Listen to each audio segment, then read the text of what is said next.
Another edition of Madden Benz Unfiltered. Tim Benz and Mark Madden with you. Glad that you're with us as we get rolling for another week. Mark back on the air today, Monday through Friday, 3 till 6 on 105.9 The X.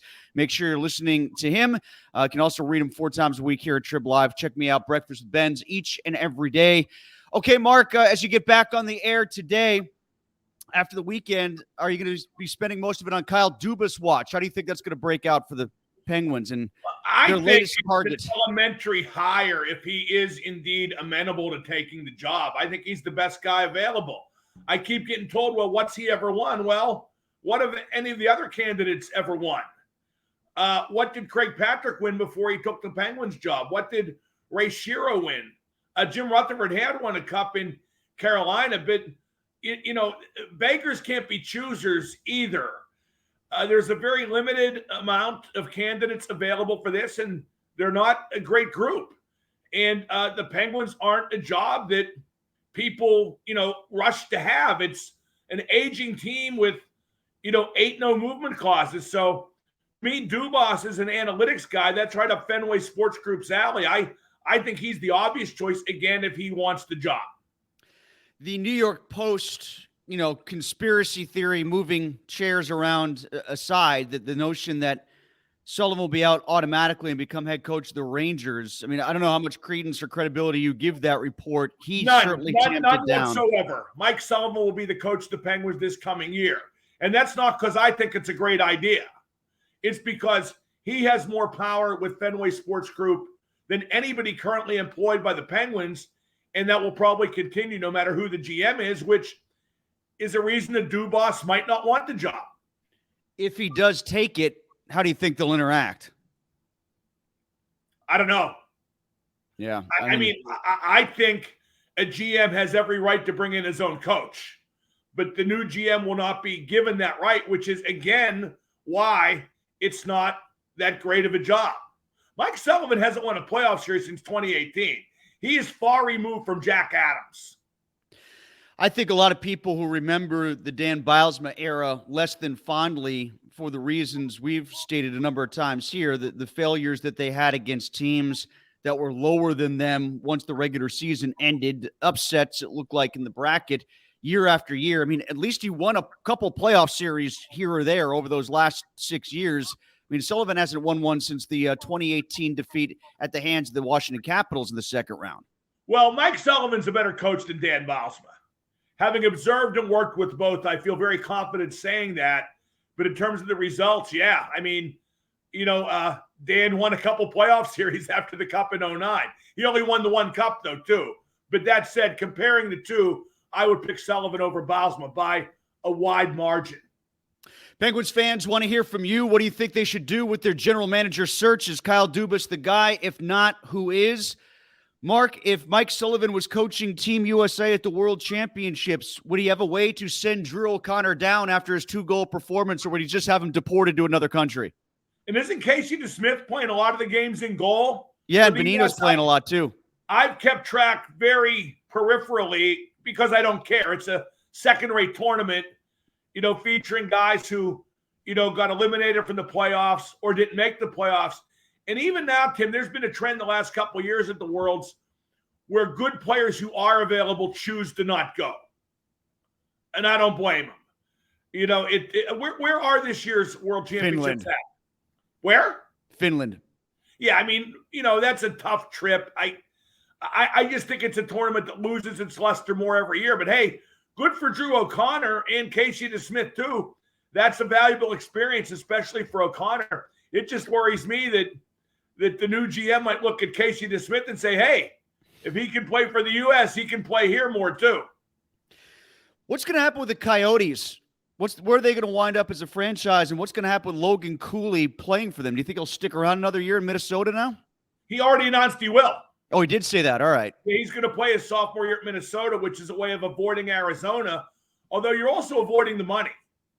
Yeah. Well, he's getting that Chipotle money, so you never know. Yeah, he gets a little NIL money, but it ain't the same. So the Arizona situation is very shaky, but I don't see where a guy like him has any power over it, or where Clayton Keller, who allegedly, well, he does because he's up for a new deal. But, he doesn't want to sign a contract till he knows what's going on with the franchise. I don't blame him, but what's going to happen is going to happen. And Logan Cooley, I don't see how he has a choice unless he just says to them, look, I'm not going to play in Arizona, and then he waits it out like R.J. Umberger did. There's other cities out there that certainly want a team. Quebec City was one. Doesn't look like that's going to happen, though. You've talked about it before, another team in Toronto. Do you think that's where the agenda is for Gary Bettman, or they want to keep somebody? Do you want to keep them west? I heard that was one thing they were thinking about. They want to make sure they stayed west. I don't know why that would be a big deal. Just the conference standings. They wanted to make sure that the team was in the Western Conference. They didn't want to have to move a team to, well, then to do Houston, it. I guess. I don't see the big deal about moving a team if that, geographically becomes necessary. Moving a team from East to West Conference, But yeah, put them in Houston then, or put them in Portland. Salt Lake is another possibility that I heard floated out there too. Yeah, that wouldn't shock me. You know what? Somebody made a compelling case. I forget who told me. A compelling case for Salt Lake City as the place to put it because it's a winter sports town. Yeah. It is a winter sports town. Hockey needs to be in more winter sports cities. Now, what Logan Cooley could do, R.J. Umberger, I referenced him a moment ago, from Plum, that played for Philadelphia, then Columbus, then Philadelphia again. He was originally drafted by Vancouver and our good friend Brian Burke in the first round. And he said, no, I'm not going to play there. And he could have stayed at Ohio State for another year. But had he done that, his rights stay with Vancouver. You have to, like the way I remember it, not play for a year. So he just didn't play hockey for a year, became a free agent, and signed with Philadelphia. Something else related to, well, not only hockey, Mark, but it's worth bringing up in a hockey context. Are we going to see 4 sweeps potentially in the NHL and NBA? Both conference finals in the NHL, and now I believe the NBA is at 3-0 in both of them, aren't they? At this point, I hope so. Get them over with as quickly as possible. Although it's worth noting, the NHL, I'm a little surprised Vegas is up 2-0 over Dallas, having won both games at Dallas. I am, yeah. I'm a lot surprised Florida is up 2-0 over Carolina, having won both games at Carolina. But we should note that all 4 of those games went to overtime. So, the series may be 2-0 in favor of the underdog, but I still think that they're up for grabs. The prospect of both championships ending up in South Florida is certainly something. I know we talked about this a little bit on your podcast. What is or is not important about the value of the South Florida TV market when it relates to the ACC conversation with Pitt. We can get into that a little bit, but here it is. Miami might get both the Heat and the Panthers as championships in the same season, yet I don't know what's down like there, but I'm not feeling any buzz about that up here. It's not like people are talking about it a ton. In Miami, they don't care about hockey. And do they draw for the Heat games, Tim? I don't know. Enlighten me. They certainly used to when it was Shaq and Dwayne Wade. I don't know how it's been lately. If Jimmy Butler's enough of a star, he should be the way he plays in the playoffs, but I don't know if he's got the cachet that Wade and Shaq used to have. One thing we don't fully realize with all the playoffs is the more teams in the league, the more layers of playoffs, the more random the results become. The most legitimate championship ever in American sports was when you had 8 teams in the National League, 8 teams in the American League, and the winners played in the World Series. Because those 2 teams in the World Series were the 2 best teams in baseball, period. Same thing, and I always say this about European soccer. English Premier League, and this goes for all the big leagues in Europe. Premier League has 20 teams. You play each team home and away 19 times. Whoever finishes first in the standings is the champion. That is utterly 1,000% legitimate. The way we do it over here, it's become carny. There's too many teams, too many layers of playoffs. The result becomes random. Yeah, we saw a lot of that in the NCAA basketball tournament this year, that's for sure. We'll never have to worry, Mark, about the Pirates making the World Series again through whatever format they decide to introduce. But yeah, I think baseball has become incredibly watered down in that context versus what it used to be. The Pirates right now, though, making the playoffs a moot point. although the rest of the division is keeping them around. They're 4-13 in May. They're still in second place by only a game behind Milwaukee. Milwaukee won yesterday to knock the Pirates down to second. Now the Pirates get Texas, who's the best team in the AL West, one of the best teams in the American League. And the Pirates, they've had a couple breakout games. They did back-to-back against Detroit and Arizona, but hitting's still a problem. Everybody wants the catchers called up. Do you? What's the point? I'm going to ask you. You're smarter than the blogger boys, Tim. Do you think they should be called up, and what's the point? To me, the only reason to call the catchers up is if they're ready to play in the major leagues. Now, they might be. I know about service time and that rule whatever that keeps guys in the minors longer than they maybe should be, but they've never had an at-bat in the major leagues. Why would it be thought that they would come up and turn the team around offensively? Why would it be thought that, they're the missing link? I don't understand it. You have to bring those guys up on their timetable. The team is going to get good again, since 2015, right? The team will be a contender or whatever level you deem acceptable on their timetable. You can't force feed it, not to the players, not to the team. One thing I consider, though, Mark, is, well, first of all, if they don't have catchers who are capable right now, that's on them for not doing a better job of buffering if they didn't have plans of bringing these guys up. But with the way they've got them split, one in Altoona, one in Indianapolis, because they want to make sure these guys get the reps behind the plate. Yeah, but they're each only catching 3 days a week anyway, from what I've seen. Yeah, so that's a fair point. I just wonder if their development, like not necessarily to bring them up with the mindset of, okay, they're going to save the season and get them back into the wild card race or whatever, but just in terms of their development, is it all that bad if they do develop on the big league level? Like, are they necessarily locked into failure if they don't, hit 300 and have 20 homers by the end of the regular season? Is it all that bad if they hit 250 in the big league level? Are they ready or not? I keep coming back to that. Are they ready to play in the major leagues or not? And that's for the Pirates to decide. Probably not. I mean, probably not, but I think they shouldn't come up because, Tim, they're not going to save the friggin' season. No, that's not the part I'm worried about. They're not going to come up and get this team in the playoffs. They're not. Johnny Bench could join this team in his prime. Manny Sanguillen, whatever old-time catcher you want to name, he's not getting the team in the playoffs. Mm-hmm. So are they ready? That's the only factor. All right, well, then let's look at it from the perspective of what they do if they're not. I mean, that catching hole is just a chasm right now. Do they bother going out and getting somebody else, or they just say, okay, Austin Hedges is good at defense. We don't care if he hits 140? You see, I have a hard time getting bothered by this because I know the end game is not making the playoffs. Uh-huh. Okay? If they think Austin Hedges is good at handling the pitchers, then let him in there. Because developing these pitchers, because there's some still relatively young guys out there, right? Yeah, the pitchers? Like Rich Hill.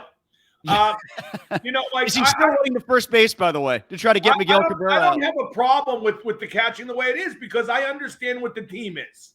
And I understand what the ceiling is for this year.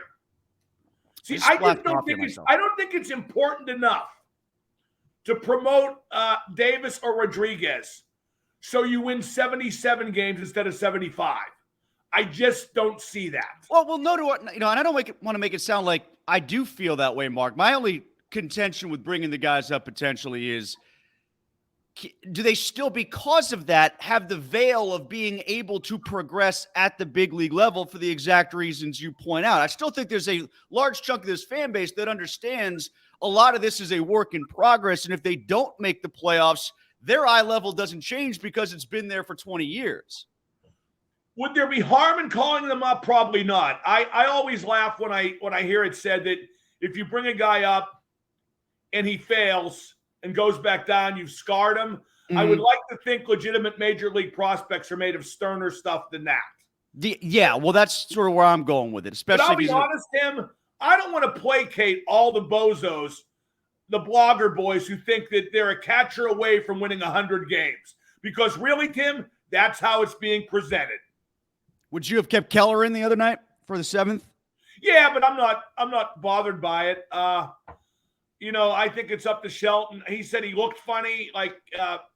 what did you say on the podcast? He looked funny in the stretch. Well, that's what Shelton said. He didn't look right throwing out of the stretch. And my response was, he hasn't done it. Nobody gets on base against him. So, of course, and he's going to start a next inning. I would have left him in to start the 7th anyway, but I don't see it as this cataclysmic, fail that he didn't. Mark, I wanted to get to something that Ben Roethlisberger said on his podcast with Kenny Pickett. He made the admission that he wasn't really rooting for him at first, that he was kind of a bit... With Kenny giggling in the background. Okay, like, boy, what a soft media offseason it's been for Kenny Pickett. Well, I mean, like, does that surprise you? It surprises me that Ben admitted it. It's not necessarily surprising to me that he said it or felt it, I'm surprised he admitted it. I'm a little surprised he felt it, too. Yeah? Yeah, I thought he would remove himself once he retired. No, obviously he didn't. I think that's the latest indication of how much Ben thought he could still play at the end. Because, like, once Ben was... No, I think Ben thinks he could still play now. I mean, he considered it with the 49ers a couple weeks into the season, we found out, right? Yep. For a hot minute. So, yeah, I mean, again, I just do keep coming back to how easy Kenny Pickett's had it this offseason. Like, he was on the Ryan Clark podcast. I bitch about this a lot, but the heck with it. Ryan Clark, Pat McAfee, Cam Hayward, Steelers.com, now Ben. And I doubt that anybody ever mentioned 30th in the league in passer rating, 33rd in yards per game. I doubt that came up. This season and everything else under the sun has been scrutinized because everything else under the sun really has been addressed by the Steelers when it comes to their offense and, frankly, their defense to put the offense in better position. But, this upcoming season, Mark, the thing that needs analyzed more than anything else is what's the game plan from Matt Canada and how does Kenny Pickett execute it, period. That's the biggest variable for the Pittsburgh Steelers this upcoming season. Like, we could talk about outside linebacker depth and starters at inside linebacker and who's going to be the slot corner with Arthur Malek gone, but that's all window dressing. It's all about... I've written that repeatedly. I've said it repeatedly. It's all about if Kenny Pickett can progress the way everybody hopes. And I don't think he's going to progress the way everybody hopes. I think he'll get better. But again, it won't be his fault. It'll be Canada's fault. Kenny Pickett can't fail. He can't be blamed. Like, in this town, he is golden, I believe, forever. That no matter how bad it goes with him, it'll be somebody else's fault if it goes bad. All right, Mark, let's but wait, before we do, you're coming back on the air today on Monday. You'll be on at 3 o'clock. And then off tomorrow to go to Florida and Johnstown. Yes, and I will be filling in for you as you go to try to find that dog in Johnstown. Yeah, what's the story on that dog? Well, screw him then. But before you do, I want to make sure you get one more solid day of conversation in about Steelers backup quarterbacks. I know that's your favorite topic under the sun. Well, what do you mean? I mean, it is what it is. I trust them more at number 3 and number 2 than I do at number 1. I think a lot of people look at what Mason Rudolph isn't, look at what Mitch Trubisky wasn't in his time as a starter, but compare those guys to the other third and second stringers from the 4 division teams that won titles last year in the AFC. They're all better. I mean, I'd rather have better backups than those guys, and I think the Steelers do. I think you're right. Again, the biggest variable is picking what he does first as the top string guy. Well, you bring up a good point, however abstract. The Steelers' best bet to make the playoffs would be if one of the starting quarterbacks in the AFC North gets hurt. Yeah. Well, and I wasn't just talking about the AFC North. I meant like the division champs from right. Jacksonville, Cincinnati, Kansas City, and who am I skipping there? CBSSports.com rated Kenny Pickett the 28th best starting quarterback in football.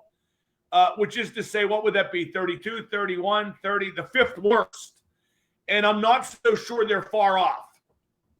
Let's get to Michael, who says, will the Penguins and Mike Sullivan feel more comfortable giving Drew O'Connor a bigger role this offseason after his performance in the hockey world? Who is it? I guess eventually Bluger was allowed to be like the 3rd or 4th line center. I mean, could Palm, what Michael Palm is saying here, could we at least see O'Connor get to that 4th line role? Well, he did by season's end. But I mean, like steadily, without the threat of being sent down or scratched every 3rd game. I think so. I think so. Probably now. I think he's with Pittsburgh all next season without fear.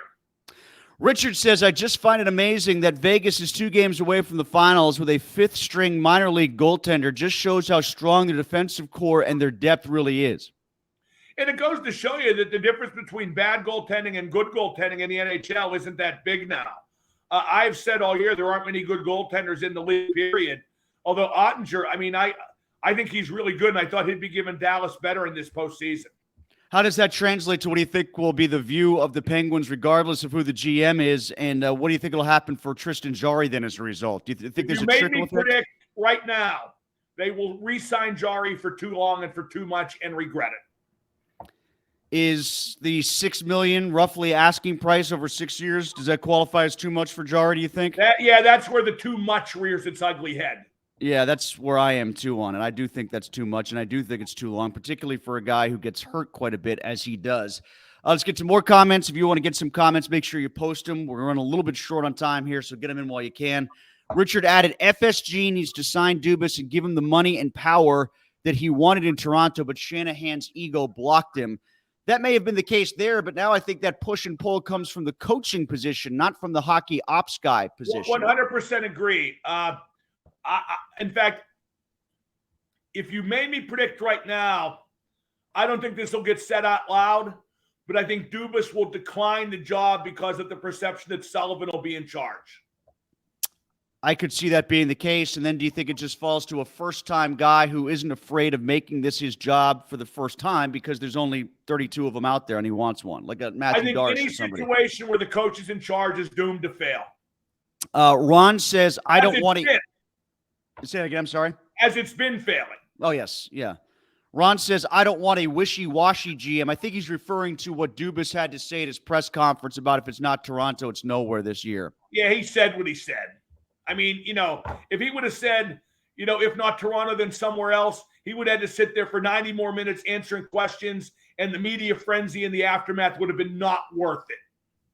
Does he kind of use the fact that it was Toronto who ended up making the decision as a way out of that statement, as if to say, when they decided they didn't want me, I decided I wanted to go somewhere else?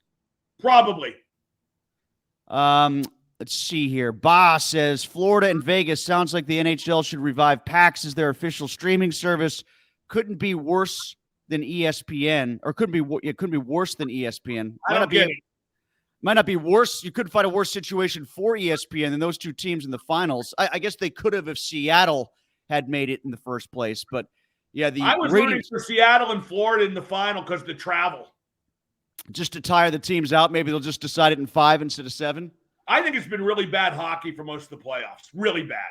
Oh, I agree with you. I don't think it's been worth watching. And I think that speaks to the point that Pierre McGuire said on your show last week. I thought it was a real salient point from Pierre that a lot of teams that are hockey analytics based run out of steam in the playoffs because the style of play is so different than what got them there in the first place.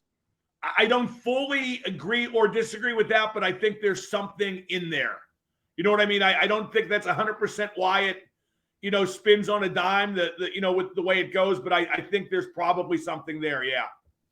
Bill said, if the Penguins don't sign Dubas as the GM, is it a possibility that FSG makes Mike Sullivan the GM and just changes head coach? No. Next. Yeah, that's not going to happen. Every week his questions are just dumb and dumber. Eric says, if the over-under on games missed by TJ Watt next season is 6, which do you take? I set my over-under on my show at 5.5. So you're right there. I'm right there. Yeah, that's a tough call. I would say he'll miss less. I'll go under. You're talking about games appeared in, right? Yeah, because, that's a big part of it, because remember, the year before last. Right, that's right, because last year he missed a lot more games, but the year before that, he played a lot of games hurt and ineffective. And he left games midway through. There were a lot of those, too, because remember, everybody was saying, well, he's been so durable, because the games played was a big chunk, but he missed games where he was out in the first and second quarter right before halftime, in the third quarter of games, important, crucial situations because he got hurt in contest. I say again, Tim, I would not have given him that long-term deal. I would have franchised year by year, and I've been proven right. Gary says, is anyone more clutch than Kachuk right now? Has anyone scored 2 OT goals in a row that you can remember? Did Stevens do that? Kevin Stevens do that? Probably. Off the top of my head, I can't, but it's happened. I mean, Kachuk's having a great playoff. Right now, for my Bet Rivers podcast, I'm doing a top 3 Conn Smythe contenders, and Kachuk for me is number 1. I mean, Kachuk and Bob are 1, 2. But Kachuk, and don't forget, people vote on these, right, Tim? Yes.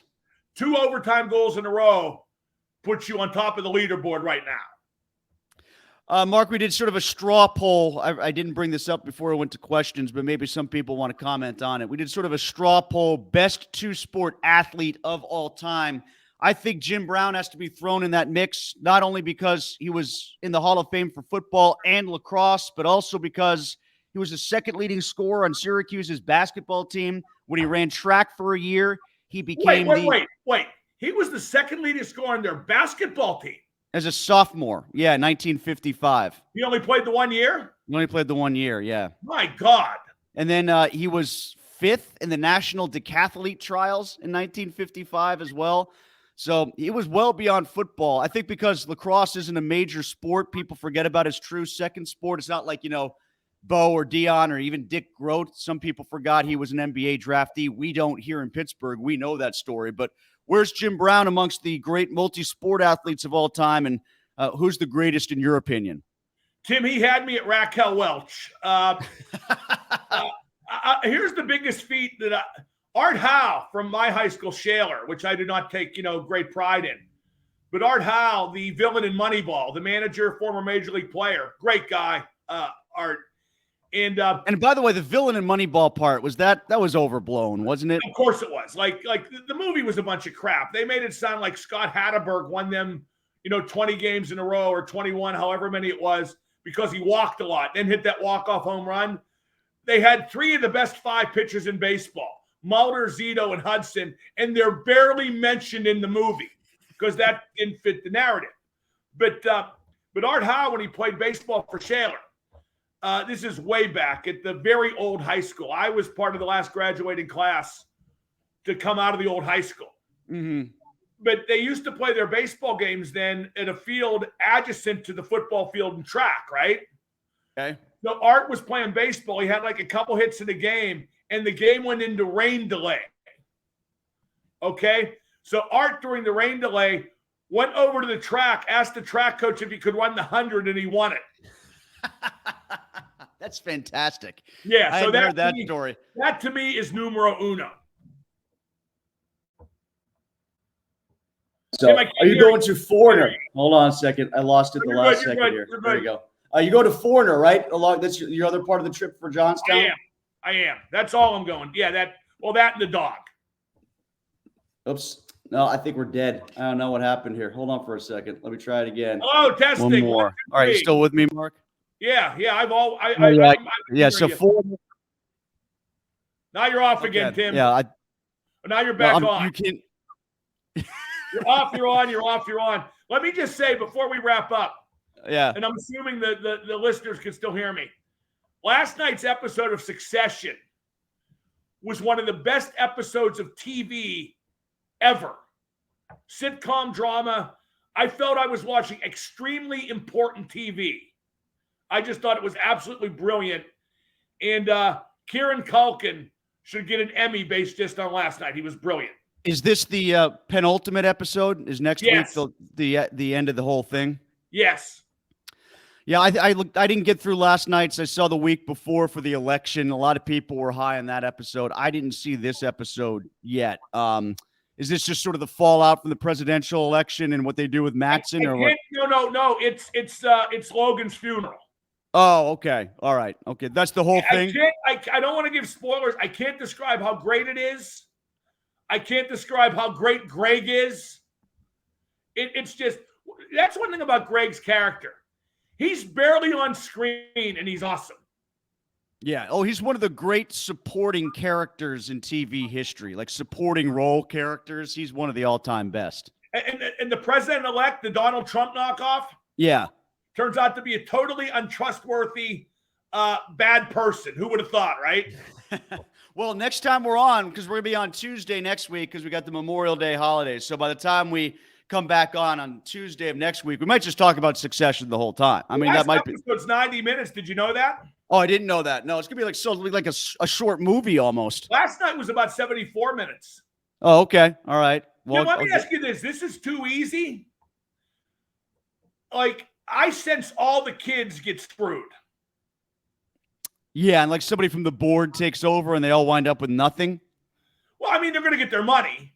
Mm-hmm. I mean, they own what they own, but they end up cast out of the company. And my firm hope is yes, that whoever winds up with Waystar puts Tom and Greg in charge. Greg. I want Greg to walk away as the big winner from this whole thing. That might be part of the messaging, right? Like, for big corporate America, that any boob can somehow fall their way up to the top, and it could be Greg. Well, Tom, too, because Tom is as close to a sympathetic figure as there is in the whole drama, because he has really been tortured by Shiv, don't you think? I think so, yeah. You know Shiv's pregnant. You know that already, right? Right, yeah, sure. Yeah, I'm caught up to that point. Last night, Shiv drinks a glass of champagne despite being pregnant, clearly to taunt Tom. Because she has had alcohol here and there throughout the season while being pregnant. She knows that. But now it's the first time that it's in the open to somebody. Yeah, it's just – and is there a more reprehensible character besides Mencken than Lucas Matson? No, he's the worst. Yeah, of all the people in the show, he might be the worst now that Logan's dead. And Logan – they did a good job moving this along even though Logan died so early in the season. I thought maybe they killed him off a little early, but they've done a good job moving it along. And Tim, again, no spoilers, but Logan's brother, who plays him? What's that guy's name? James Cromwell? Yeah, I don't know the actor's name, but the tall guy with the beard, the guy Cromwell. from Canada. Yeah. His name's Cromwell. He gives an unwanted eulogy. Oh, I bet you that's good. It's unbelievable. All right, so we'll wrap up Succession during the next Madden Benz Unfiltered. That should be all it is, Tim. Succession talk. No sports at all, unless I don't give a damn about the Pirates catchers. Maybe the Pirates, forget the Pirates. Maybe the Penguins hire a GM. A little of that, maybe a little of that, and nothing but Succession next week. They should hire Greg. That's Madden Benz Unfiltered.